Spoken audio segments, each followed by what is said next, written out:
Hello everyone, welcome to today's video. As promised, we'll be talking about SASS today. I will not only show you the SASS basics and how to install SASS in your project, we'll also be working on a landing page. Let me show you. This is the page that we'll be working on at the end of the explanation of SASS. You see that it has hover effect on the nav section here. We have a hero section. If we go down, we have a video element. And then if I scroll, I don't know if you see that, let me do it again. If I scroll, you see the body background color also changes. So we have a scroll event going on through JavaScript. Then we have a section for our showcase here, and it also uses grid, CSS grid. And then at the end, we have a CTA button and a footer. So it's a simple project, but it uses all the modern technologies, CSS technologies, Grid, Flexbox, of course, SASS, especially SCSS file that we'll be working on, and then a little bit of JavaScript. All right, so let's go to our to-do and explain what is SASS. Now, SASS is a preprocessor for your CSS file. It gives CSS superpowers. Okay, so it allows you to use variables, nestings, mixins, inheritance, and functions. And we'll talk about each one of them in very detail. But there is one caveat with SASS though. It is because your browser does not understand the SASS file. They can only understand CSS file. For that reason, SASS needs to be compiled into a CSS file. And if we go to install in their SASS websites, there's two ways you can do so, officially recognized by SASS. The first one is using a GUI app, a graphic user interface, and you can see these apps are all paid except for Scout app. I haven't personally used any of them, but if you are interested and you want to try it out. The second way you can install SASS in your project is through command line. If you're comfortable with terminals, you have to have Node.js installed in your Windows. That's going to come with npm package manager, and through npm you can install SASS globally in your system. And you can do that with Homebrew as well for your Mac. And then once you install SASS, every time you change your SASS, you can run this command, sass -- watch input.scss output.css, and it will compile your SASS file to your CSS, and turn you can attach your CSS file to your index file. Okay, so I don't want to scare you right now. It might seem a lot of setup process to go through to just work with SASS. There's a third way, simple way, where an extension through Visual Studio will compile your CSS file on the fly when you control save, so you don't have to worry about any terminal or running any terminal code like this. So let me show you that. You would have to have a Visual Studio Code. For this, if you don't have Visual Studio Code, I prefer to use Visual Studio Code because it's the most powerful code editor there is. And through there, you will go to extension market. And from here, you will search live SASS. And you see live SASS compiler by Weekday. This is the one that we want to install. So go ahead and install live SASS compiler, and the other one is live server, that is also by Weekday. Go ahead and install that one as well. So we do need these two extensions in our Visual Studio in order to work with SASS. So I already have installed those two extensions in my Visual Studio Code, and I will show you how you can set up SASS in your project. All right, let me go ahead. So this is already, I've done this. Now let me show you how you can set up. So here I will go create a file. That's going to be my index HTML file. And in this index HTML, I'm going to use emmet abbreviation, exclamation, click, and it's going to give me a boilerplate, and change this title to SASS Crash Course. And here I will have to p tag here with some lorem text. Now, since I have the live server installed, I can right click and click on open with live server. And you see that it opened up my my browser, my index file here, my HTML, and I have two paragraphs here. Now let's set up my SASS file for this. So to do that, what I'm going to do is I'm going to create a folder, and I'm going to name this one style sheet. And in this style sheet, I'm going to create another file, and this one will be styles. SCSS. SCSS is extension for SASS file. There's two extensions available. One is SASS and one is SCSS. We'll be working on SCSS for the most of our video. So here I have the SCSS file. Now this needs to be compiled. And you see with the live server compiler, I have this button here at the bottom that say watch SASS. So I have also a folder style sheet, and in that folder styles.scss, if I click on watch SASS, check out the folder. Right here, it compiled my SASS file and put it in an output that is styles.css. And this is the file that I'm going to link in my index. I'm not going to link the style.scss because, like I said, browsers do not understand SASS files, but they do understand a CSS file. Now, this is a compiled version of whatever you're going to write here in the SCSS. Okay, so let me go ahead and link the style.css. Now, you see there's another file here as well, styles.css.map. Don't worry about this one. This is something it needs to compile, so you would never have to actually go through here. It has like a JavaScript object, so don't worry about that. So let me go ahead and link this style sheet. So I have to go to the folder here, and I can do so by // and then style sheet and then styles.css. Now save. Right now, if I know that I have two paragraphs here, so I can select P and then curly braces. And here I'm going to, let's put a color here. Let's do blue and semicolon, the same syntax as CSS. And if I save this, you see my paragraph now changed into color blue. And if you look at the styles.css, you see that same thing appear here as well. So whatever you write here, styles, is going to compile to the CSS. Now you have access to every CSS syntax will also work on styles.scss. Okay, so that's how you install and set up your project. So let's go ahead. This one is, we'll come back to this, SASS and SCSS difference. So we're going to talk about the SASS basics first, and that is variables. Now you might be asking that, hey, CSS already has variables, right? And that's true.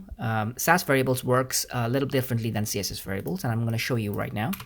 If you were to work on regular CSS variables, you'll be doing something like this, like, you know, in a root folder. And this is the root that select all the HTML. And here you can specify a variable. You can say --, that is telling the CSS, hey, I'm about to create a variable, and I'll give a variable name. I'll say primary, let's say primary color.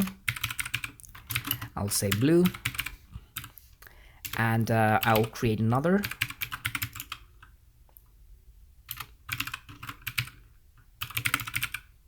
And I'll say it will be red. So I have two variables right now. That is primary color blue, secondary color red. Now here I can go to index and give this, the first paragraph, a class. And let's say I'll give this first, and then I'll give this second class. So here I will choose the first, open this, and I'll do the same thing here with the second. And here I can just say color. Instead of writing blue, hard coding it, I can use this variable now. So to use variable on a CSS, you have to use the key code var and then open parentheses. So you're basically saying that, hey, I want to use a variable here, and this open parentheses, you're gonna just copy paste this one right here. So -- primary color. So if you save this, you see that now our paragraph, the first one, it turned into color blue. And I can do the same thing here and with the second, but this time I will be using the secondary color. And you can see that it for some reason it changed. I want to do it red. So there we go. The second paragraph now it's red. Now it is very powerful variables in CSS because you can just change here in your variable, and then all of your website color would automatically change. You don't have to find each element and change the color individually. Okay, so this is how CSS variable works. Now, CSS variables is accepted about 95% of the browsers right now, browser compatibility. If you're good with 95% of the browser compatibility, which is really, really good, go ahead and use CSS variables. There's no issue with it. But if you want to have 100%, and by 100% I mean like Internet Explorer 11 as well, then you might want to use SASS variables. Now let me show you how SASS variable works. So I'm going to get rid of this root, and with SASS variables you can just have a $sign, and that $sign tells the SASS compiler that hey, this is going to be a variable. So I'm going to go ahead and give that variable a name, same name here, primary color, and then I'm going to do the same thing, blue, and then again $sign, secondary color, I'm going to say red. Do have to end this with semicolon with SCSS, and here with the I don't need the var key, I just have to say $sign primary color. Same thing with this one as well, $sign, just like this variable name here. And if I save, you see the same result we can see. Now with this SCSS variable, let's take a look at the CSS here. You see the CSS, it is actually hard coded. So whenever you're using variables in SASS file, when it gets compiled, it actually inject the hard coded value for the color for the variable. It does not use the var keyword of variable. It injects the color itself. This will work with Internet Explorer 11 as well. So if you want 100% compatibility, then use styles variables. All right, so that's what variables is. So explain that. Let's explain nesting now. So to do nesting, I'll go ahead and create, let's see, I'll go ahead and create UL here, and LI here, and say list, save. You see there is a list right here. Now in style CSS, I can select UL and open curly braces and say list style none. Let's have another list here. Let's do list 1, list 2, save. Go back to style SCSS. So I can select UL, okay, the parent element, and set it to list style none, which will get rid of that bullet points. And I can just normally do UL a regular, and then I can say display inline. Save it, and you see that now display inline. Now this LI will universally select all the LI. If I don't want to select all the LI, but the LI that is under UL, with a normal CSS, what will you do? We will do something like this, right? We will do UL then LI. Okay, that means that, hey, first go to UL and then go from the UL to LI. Now, SASS gives us the option to nest this. So I can actually copy this whole thing, cut this, and put this in here in between these curly braces, like so. So in this line, just like index, where I have to put the list inside of UL, and that basically shows you that, okay, UL is the parent and these are child. Same thing, we can do it with SCSS. List is the child of the UL. So I can list, I can nest CSS elements like so. And if I compile, you can see that it does regular CSS UL LI as well. Okay. All right, so one thing to remember though, you don't want to do too much nesting. It's always preferred and always good to use unique classes and style them separately, because if you have a larger project with all this nesting, it might get, it might be a little hard to read. All right, so that's nesting. Let's talk about partials. Now, partials gives you availability to use snippets of codes and then combine it to this style. So this is what I mean. Like it makes, partial makes your SASS files really modular. So in the same folder, style sheet, if I create another file, I'm going to start with underscore, and I'm going to say reset.scss. Now, any file that starts with underscore will not compile to CSS. Okay, so underscore reset.scss is called a partial file. So here, usually when I start with CSS, I do something reset. So because browser by default browser has some margin and padding, and I just reset them. So I will do like star, select all of them, and open curly braces. I will do margin 0, padding 0, and then box sizing, I'll also do border box. And if I save this, you don't see any changes here because this file is not attached. So let me go ahead and attach this to styles. And I can do so by at the top, @ sign, we'll say import, and then I'll open a quotation, and I'll just write in, because a reset is in the same folder, I'll just say reset and save this. And now you see it's working. So you can have snippets of CSS code in a different file system, and you can add them all together in your main styles that will compile into your styles.css. This concept will become more clearer when we are actually going to work on our project, because in that project I use all the modular SCSS. We can also do, for example, another file underscore, let's say variables.scss. And in here, I can go from styles and cut these variables, put it right here and save. And here I can just use, I can actually use @ import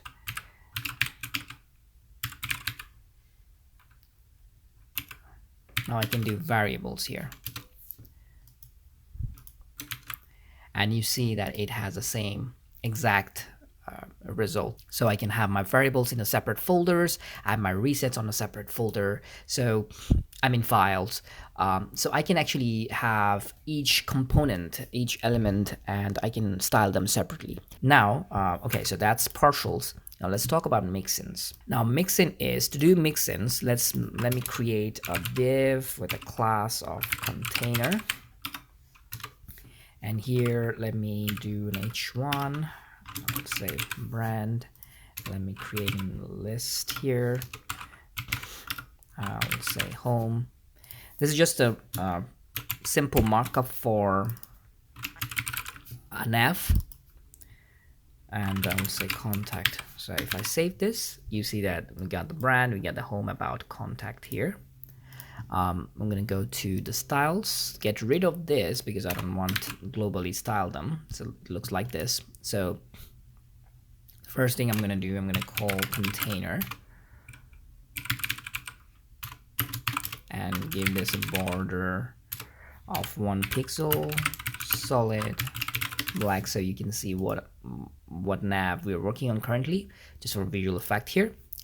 All right, so container, if I want to make this, let's say side by side, if I want to make it like a nav menu, I have a brand and I want my link here. So if I want to do that, I can do display flex, save, and you see that it's side by side now. And here, if I do justify content, if I do space between, and look at that. And here, if I do align items center. Okay, now I can also do, let's say, width of the whole container and make it, let's say, 85 view width. If I save this, this is so it now shorter. Now I want this in center, and I can do that with margin 0, so top to bottom 0, and left right needs to be auto. If I save this now, you see that this is now, the nav is now in center horizontally. Now I want to have this one as well, like a nav. So I can do, so in this container, you see that within this container I have an h1, I also have an ul. So I can nest this. So I can say in the container, go to ul and open curly braces. Here I want to say style. Let me make this smaller. Okay, so style, list style, none and save. So it gets rid of the bullets. And from here, again, I'm gonna nest it again. And here, what I'm basically saying, hey, go to container first, the class first, and within this container, there is UL, get rid of the list style. And then in UL, I have a list as well. So for the list item, I'll just do a text decoration here, underline. Okay, there's an underline here. Now I want to make this flex as well. So I'm going to use the same flex box space between and align item center. So if I copy paste it here, you see that side by side. I also have to mention a width 200 pixels, so it remains like side by side. So there it is. I have my nav. Now if you look at it, I use the same code here, display flex, justify content, align item center, space between, same thing twice. Now there is a concept there in programming is dry, which is do not repeat yourself. But I'm repeating my code. Now with the mixins, with the help of mixins, I just can do this. Instead of copying this twice, I can do something like this. I can say at mixin, M-I-X-I-N, and then give this mixin a name. It's going to be flex. And here I can say, I can just write all this code right here inside of this curly braces. And now instead of writing this here in the container first, I'm going to say at, and I'm going to say include, and include flex. If I click here, save, it works the same. And if I do first, let me show you without this. And here, if I just include again, flex,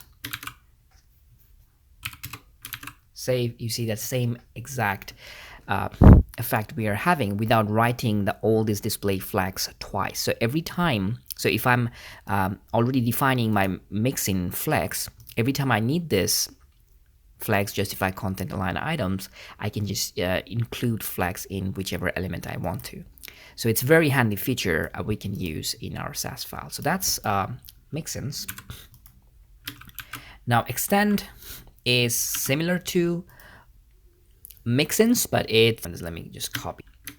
So here's how extend work. So I know that I need in the UL, I need the exact same thing here. So if I want everything in this container, I can just say extend and then just have this container name with the class, save. Oh, semicolon at the end, save, and you can see that exact style is applied to UL as well, with the the width, the margin, the border, everything. So if you want to copy same style from one class to another class, you can do that with the extend keyword. You say extend and then the class name, and it will just basically copy everything that it has in the container and then put it right here. All right, it doesn't make sense why would you want to do this here, but this is just for the example. All right, to do, so that is what extend is. Now let's talk about map. Now for map, let's go back to our variables here. Excuse me. And I'll create a variable called font weights. And instead of curly braces, I'm going to open up parentheses. So font weights, parentheses. And here I'm going to do a key and value. So in quotation, I'm going to say regular. And then colon. I'm going to say 400. This is going to be font weights. And then I'll go ahead and do medium. I'll say it's going to be 500. And lastly, I'm going to say bold.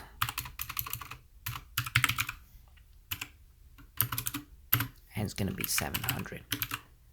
All right, so I have right now a variable called font weights, and this one has 3 key value, right? I have a key here, regular 400, medium 500, bold 700. Now let's go ahead and work with this 2 variables here. And let me make this the primary value, like something like a grayish, and this one, let's make it black, secondary. Okay, now let's go back here in our styles. We already have our variables accessibility here through our import. And here for the first, let's make this first paragraph 700, so bold. So I can do this. I can do font weight, and I can do map dash get, and here map dash get is going to access the key value from this object here. It's map dash get. The first one is the variable name. So variable name was font weight, and the key, what key I want. So if I do regular, save, it is regular by default right now. If I say bold, you see now it turns into bold, and that's how map works. And this is, it seems like much to get just the font weight bold, but this is how the map get works, and you can use it with any types of variables if you like. All right, so let's go back to do, and then we explain map. Now let's explain functions. Now functions, let's make this better with the functions. Now I can create functions with the same @ and then say function, give it a function a name. I'll say weights, weight, and I will have parentheses, and then in curly braces. So in then parentheses, I'll just say weight name. And here in the curly braces, this is a variable. Actually, I have to do this one, make it a variable. So it will take a variable here, and it's going to return something. So if you know functions in JavaScript, this is pretty similar. So, and then it will return this map dash get font weights, and instead of bold, it's actually going to return this. So idea is I'm creating a function that will be weight with a parentheses, and it will take an argument parameter, which is going to be a variable. All right, so weight name, the same variable will be attached here as well. So it will return, it will basically give it this function, which is it's going to do map get, go to font of weights variable, and get this name whichever we put in our parentheses here. Okay, I'll show you how this works right now. So if I just do right now WEI weight, and here in the name, if I do regular, now weight regular is going to go to the function here because it's a function call weight, and then regular, it's going to put the regular here, and it's going to grab that for us. So if I save this now, you can see the first paragraph went back to regular. I can also do it bold, and it works the same. So that's what function is for you in SCSS. Now the third one, and the last one actually, is going to be operations. Now operations, you know, you can do operations. For an example here for the width, you can do a calc and then do 100% minus, let's say you can do like 20%. So if you see, and you can see that right here is now width is like 80%. You can also do something like this, 200 pixel, and it will also work. Now with the operations in SASS, you don't have to use the calc. You can just simply do the calculation like 100% minus 20%, and it's going to work the same way. One thing to remember is that this type has to be same. So like you did pixel, this cannot, SASS cannot operate with different types of numbers. So all right, so that's the end of the operations here. So that's pretty much is when it comes to basics for SASS. Now, let me show you one thing here. What's the difference between SASS and SCSS?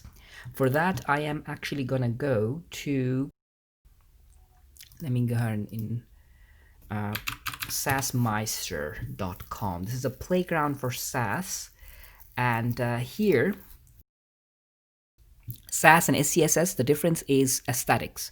So here you can see styles. You can write SCSS file just like CSS. SCSS stands for Sassy CSS, so it's basically the same thing, but it gives you all the features.